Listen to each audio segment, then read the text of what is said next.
爸爸发生了这件事情，被别人录了下来，爸爸很紧张，当下非常混乱，他是真的是做错了。我为这个家里做的事情道歉。讲真，你遇到一些混乱的事情的时候，你真的不知道你做的每件事情，你不知道哪一个是对是错的。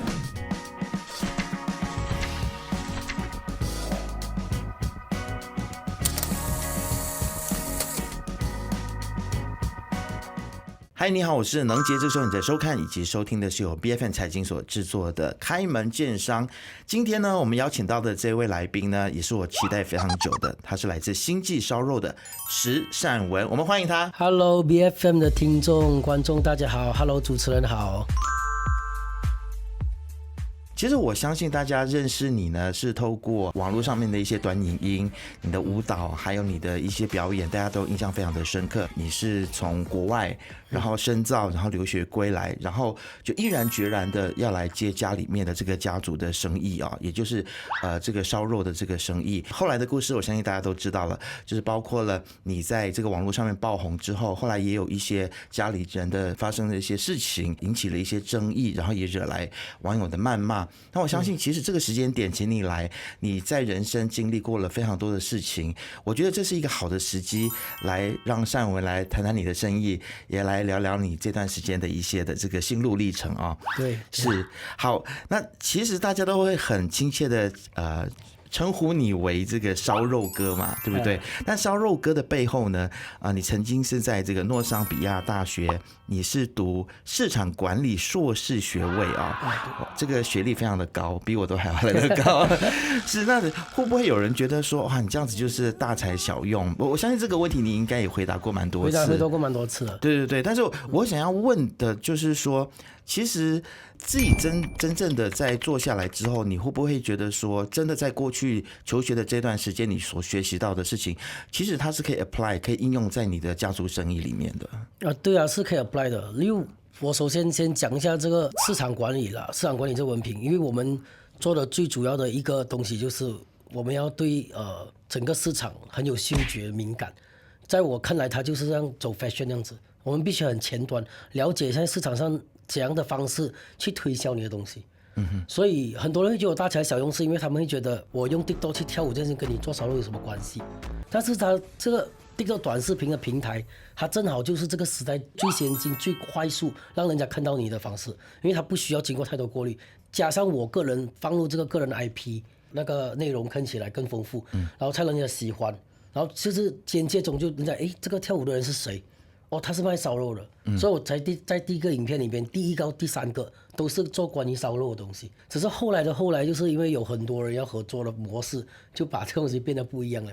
是，其实要在 TikTok 上面用跳舞来吸引到目光，也不是一件容易的事情。就比如说，如果是我去跳的话，就不一定会有这个效果。对，就是我觉得那个嗅觉，包括你要选择什么样子的音乐、什么样子的舞蹈，然后来搭配怎么样子的一个行销手段，这个其实我相信都是在你过去的这个在念书的时候、在求学的时候的一定的积累啊。但我想要问一个比较直接的问题，就是其实你透过这样子的方式，网红也好，或者是网络行销的方式，这究竟对于你的家族生意带来多少的增长呢？老实讲，在过去，以我的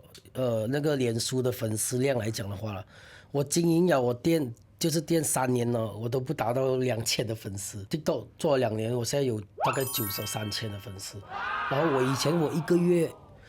我的烧猪就是最多都给你1-2单，因为我们真的是小地方嘛，所以然后竞争也大。然后就变到很多人会比价钱什么之类的，然后我就想，与其跟别人比价钱，我给别人一个欢乐的氛围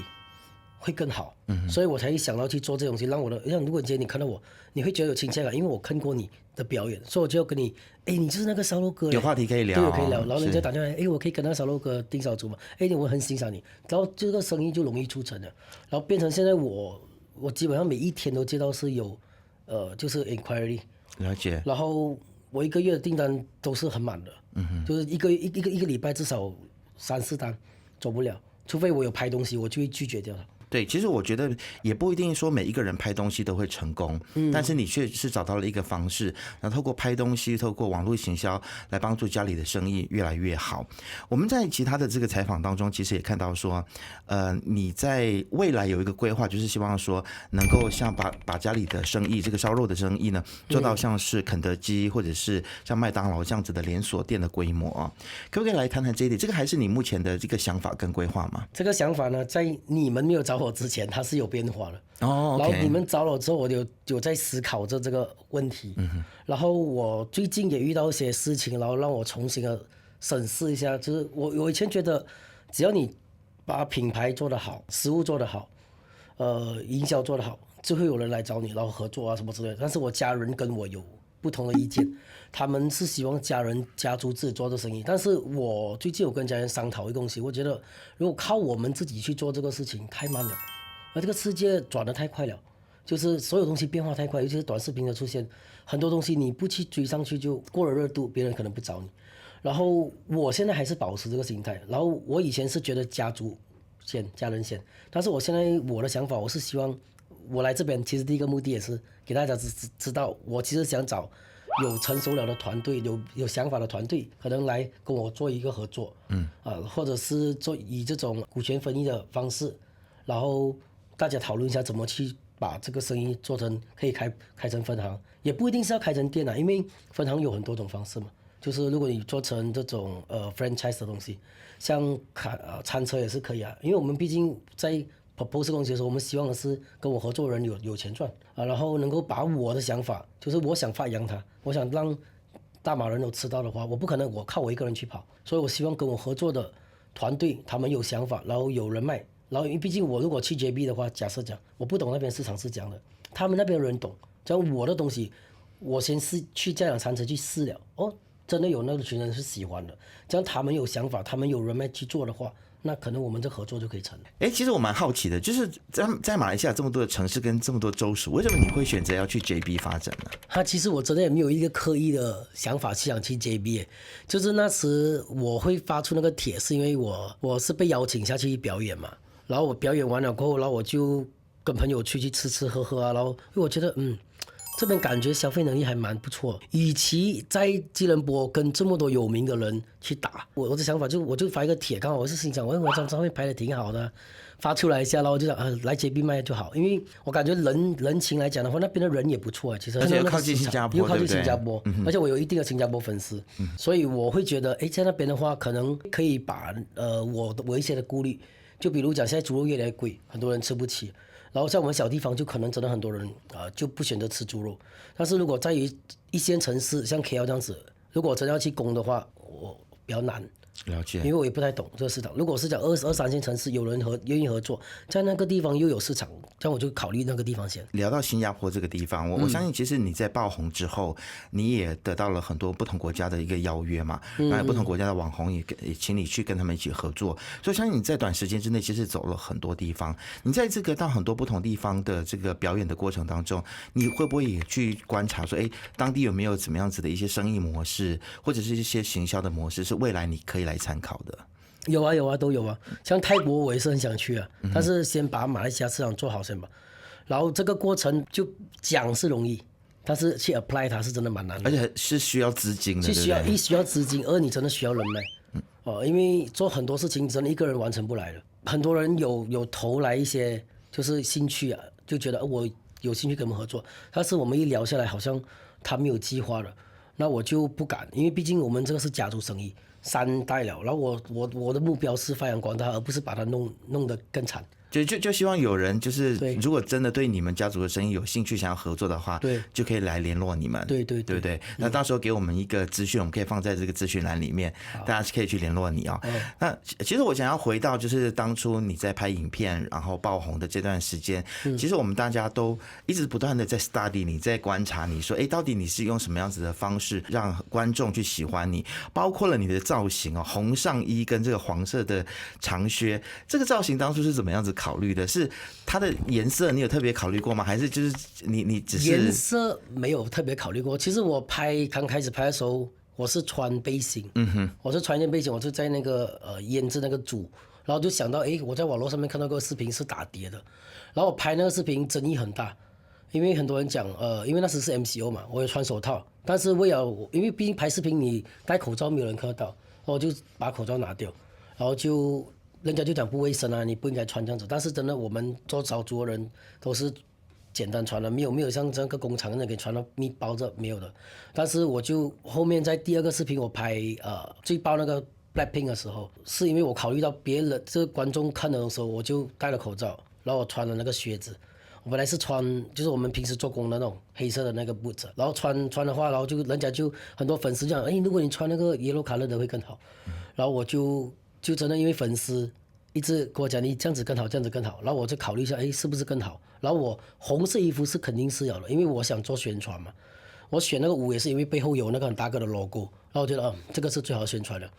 然后就红色是喜庆嘛，毕竟跳舞是开心的事情。当时我选择跳的时候是在 MCO 的时候，所以我希望在那个很紧张的氛围里面，人家看到视频会觉得，哎，其实工作可以有娱乐的。其实我一直很希望说，观众可以记得你那个时候的那个样子，然后你带给大家欢乐。其实你不只是为自己的家族生意带来了好处或者是行销，但你其实也是带给大家很多的欢乐嘛。那所以我一直认为说，大家应该要去记得你那一面。但是有的时候网络上面的一些的留言，包括那个时候在家里出事之前，其实我相信也有一些人对于你跳舞啊，也是会有一些不同的声音或批评。我觉得很难，就是包括我们自己做自媒体，有时候也会被批评的时候，你看那个留言就会觉得很难受，很扎心。对，很扎心。你自己会怎样子去排解掉这些，或者是说怎样子去平衡大家对你的这些评语呢？很多艺人啊什么会因为这个得忧郁啊，我真的觉得，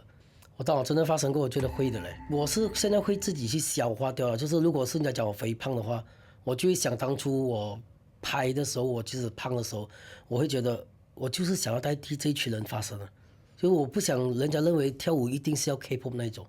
所以我是觉得我自己OK，我做这件事情，只要我不伤害到任何人。如果是你眼睛看得不舒服，你可以跳过，但我真的是没有去伤害任何人。做这件事情，我只想鼓励那些人，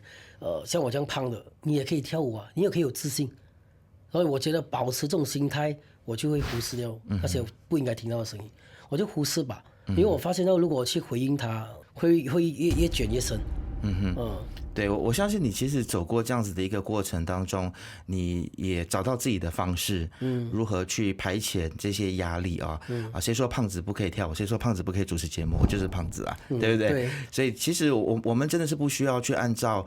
现在世俗的一些眼光，或者是说大家心目中的那个标准去活出那个标准，而是我们可以活出自己新的标准的，不是吗？对，我是这么觉得啦，就因为我个人是喜欢看不同的东西，就是展现自己。如果他越做自己，我更喜欢。所以我其实也是抱着这个标准，然后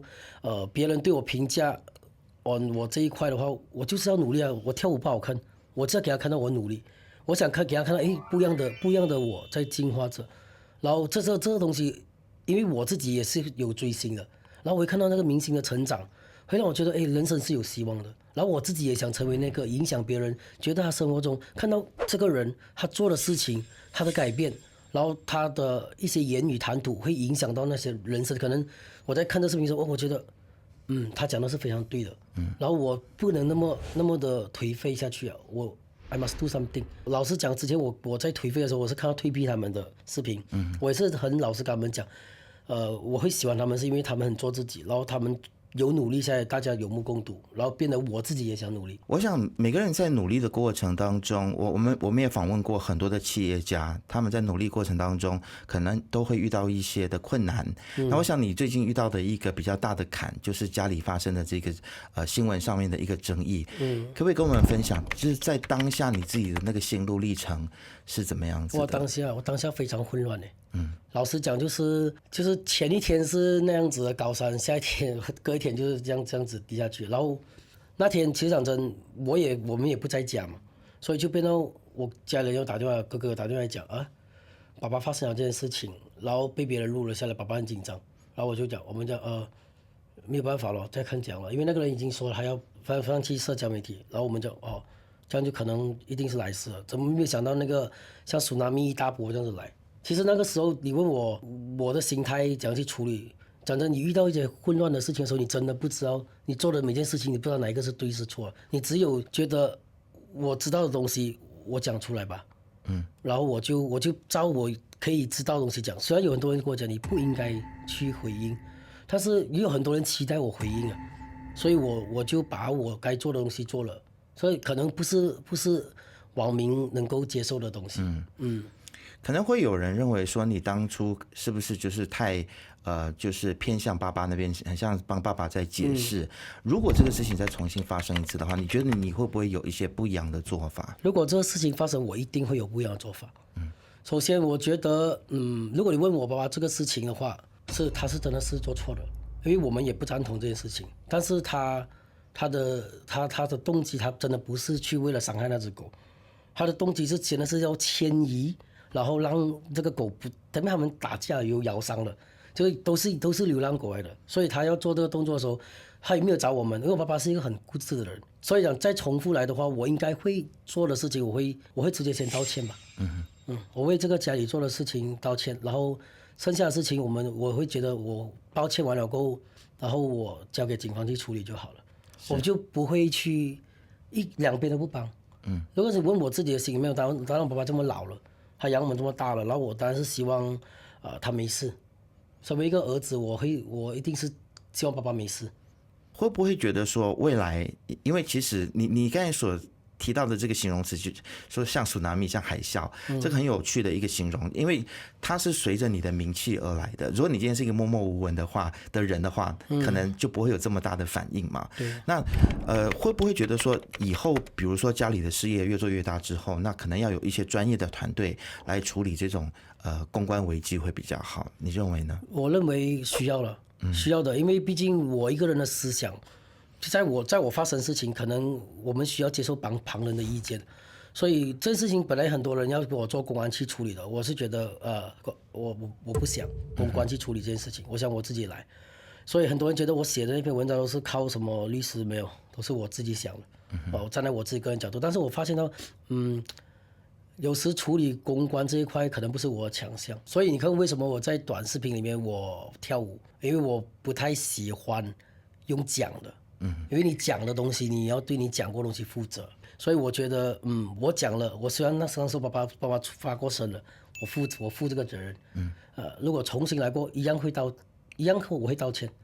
我觉得我们必须道歉，因为毕竟是错的事情，就应该道歉。善文所经历的这件事情，也可以给很多的企业一个借鉴，就是说，其实公关它真的是一个专业，是一个学问来的，所以我们就是把专业的事情交给专业的人去做，去妥善的去处理它啊。那其实坦白说，在经历这件事情之后，对家里面的生意会有所影响吗？我觉得反而更多人关注。OK。影响的话还好，然后真的我反而随便丢一个照片出来，有骂声，但是也有支持声，然后有很多人也是刻意跑过来，然后是来了解，毕竟他们觉得不是我的问题，如果有那种可能难听的声音我不懂，但是来我档口前面的都是觉得不是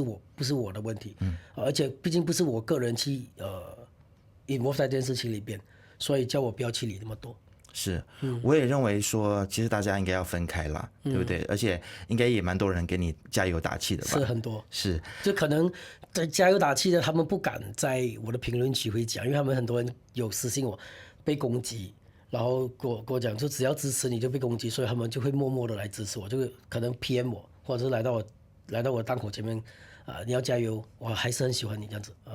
会觉得这一件事情也让你自己成长了很多吗？其实成长了蛮多的嘞，因为我会重新的觉得，红这件事情跟如果毕竟如果继续的要走这条路的话，我要怎么去放下我的姿态啊？我觉得，因为我觉得一下子爆红，你可能心里面多多少少你会觉得自己还蛮有名气的，会觉得。可是现在的我就觉得如果有名气是件好事啊，但是我毕竟想做的是像刘德华他们那种，就是比较沉稳的人。所以我会觉得后来怎样去处理这件事情，跟怎么样的心态去做好以后下一步要做的东西更重要。其实我相信这件事情也可以给一些年轻朋友，因为我们身边有很多的网红，大家都想要一夜爆红，但是其实大家要去思考，就是说你在红了之后，你在有了知名度之后，你怎么样子去 handle， 你自己能不能够去承受这个知名度背后所带来的一些重量？我觉得这个也是蛮重要的。我也发觉到，我有身边朋友跟我说，哎，你好像比较 soft 了，你不会那么尖锐。你讲，因为我毕竟你要是个大学生，然后你又做到一些有名气的东西，然后你个人会觉得自己I'm somebody。然后，但是当我看回我自己，有时晚上思考的时候，我们会刷视频嘛，哇，他是我喜欢的明星，然后他做的事情，然后他所讲出来的话，他影响到一些人，他影响到我，然后我想做他这样子的人。所以当我自己现在有这个名气过未来了，如果可能会更好，还是讲我不知道，但是我做过自己讲，我要保持那个心态，你要做些什么东西，你想传达些什么东西，那个更重要。聊了这么多，其实我想最主要的就是我们要往前看嘛，对不对？我相信接下来，我真的是很期待啦，你还可以继续的跳，继续的拍影片，继续的给我们带来欢乐。你接下来有什么样子的计划吗？我其实讲真，我是想出新年歌的，我还自己写了，但是OK 就感觉上今年应该是完成不了这个，因为毕竟我们做歌要钱嘛，然后找 sponsor 对不对啊？如果今天有人看到我影片想 sponsor 可以啊，记得一下，我觉得那首歌还不错一下啦。我已经把因为我是想参与嘛，然后有商家找我，然后可是因为我没有想到会这么贵，所以他们讲已经budget已经出了，这样我就没有办法了。家里的生意呢，有什么样子的一个想法？家里的生意其实也是有嘞，因为家里的生意，我个人就是现在昨天有在跟朋友谈到一个东西啊，就是我就最近都在到处跑嘛，大家看到可能去 JB 啊，可能去一些地方卖烧肉啊，这是我的想法。这么我想除了市场调查这个地方，然后我也是希望可能遇到的人，他讲你有什么想法，你看这边卖了。然后我就跟他们讲，我的想法就是找人合作。然后我所讲的就是管理上面，因为毕竟我能够做东西，可能宣传你不用烦，然后可能烧猪这一块东西，training 你不用烦，但是要去怎样去找人去做这件事情，跟卖这个东西，然后怎么去再重新整合一个东西去做出来，那个就是我现在接下来的目标。我就是想找团队，可能我今天去沙巴的话。你们那边有团队可以做些什么样的东西？找到人去卖啊，去请人啊，然后我们怎么样的方式去做这个东西都可以讨论。因为你自己是接家里的家族生意嘛，那你觉得你是要再传下去给家里面的后辈呢，还是觉得说顺其自然，看有没有人要接，有人接就接？我终于能够明白我爸爸讲了，就这份公司真的很难的。就如果你这样子营销方式下去，然后跟现在的市场的状况。它其实还蛮难做下去的。如果是做得好的话，能够做 franchise 做大的话，可能我当然也希望有后人能够接。后人也不一定是我自己的，因为我自己是要自由身的，所以我可能就会希望有后人管理，但是也有团队的帮忙。就是如果是讲，我当然也不希望这东西以后真的是变大了过后，它的管理是让别人来去理的。就是因为你是卖的是烧肉嘛，那么其实我相信随着大家的口味的改变，或者是现在越来越重视健康，你会不会在你的烧肉的这个产品上面，或者是口味上面去做出一些怎么样子的调整呢？这个目前真的没有想因为毕竟我以前开过店的，如果你们大概了解的话。然后我做了很多东西，然后最终还是觉得人家喜欢的就是烧肉，它这个 original 的味道，最传统的那种。每个人吃了就是你不要去做太多变化，你保持做好它就好了。就有些东西就像肯德基这样子，如果你肯德基给你出很多口味，你到最后你可能吃回那个 spicy 跟 original 不？对不对？是我终于想到我们这一集的这个其中一段的标题，原味就是最好的，对，传统就是最好的。因为我们毕竟是传承，我们要传承下来是那个精神，然后跟这个味道，跟这个文化。因为毕竟烧猪在华人市场，在马来西亚华人市场是一个很重要的文化，所以我想做的事情就是保存这个东西最原汁原味，在后人吃来，这个就是那个我阿妈的那个味道。因为很多人跟我讲，哇，这个味道我们吃不到了嘞，然后我自己听我是很开心啊。对，所以传统的东西还是以不变应万变啦，对不对？是。好，今天也是很难得请到尚文来到节目当中。节目的最后有没有什么话要对于喜欢你的观众，或者是对于曾经讨厌过你的观众都好，有什么话想要对大家说吗？我其实在我心目中我还是很在意这个把我家人发生的这个事情啊，然后我在这边我是想跟各位讲，这是正式的一个道歉的方式啊。为此事情，其实我们家人是非常的抱歉的，真的。只是我不知道用哪一个渠道去输出来，因为我讲了，可能很多评论都会迎面而来。但是这个事情真的不是大家想的那样，也不是我们想做的那样的东西。但是这个东西就是错了，还是要抱歉。然后在未来，我肯定会就是有正评负评的，我自己心态是调整好了。重新出发的话，我自己是希望带给大家看到不一样的东西，然后可能带给社会更好的东西。